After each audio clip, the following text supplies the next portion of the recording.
What's up, y'all? Welcome back to 2-Minute Tips. We've seen that just about in every company, there are advocates and champions that are willing to tell their story on camera. And in today's video, I have 3 tips for you that will help you create effective testimonial videos. So let's get into it. So a lot of times with testimonial videos, you'll be the one that knows the story the best because you have that outside perspective. So you kind of have to guide them along in the process. And one fast way of doing that is just say, hey, we're looking for customers like you that have been successful with our product. Can we tell your story?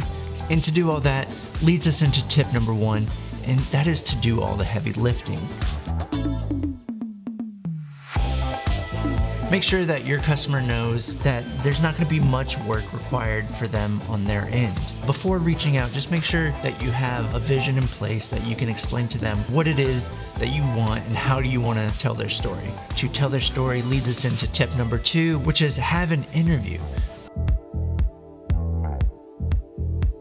You'll actually do an off-camera interview. They'll actually be looking at you and not the camera. A lot of times it can be awkward for people to talk into a camera if they haven't done it before. And by sitting next to the camera, you can ask the questions that you want.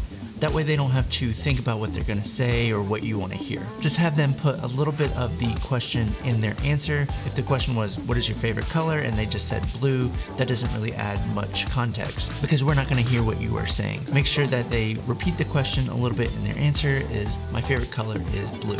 And lastly, tip number 3 is to shoot B-roll. It's always great to get those supporting shots of your customer using the product or whatever it is that they actually talked about in their interview. It's always great to have some images to what they are saying.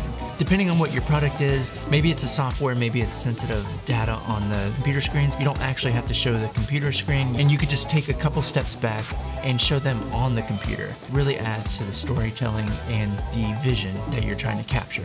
At the end of the day, you really want to tell those human-to-human stories, something that sounds authentic, something that makes sense to you. As always, thank you so much for watching, and I will see you next time.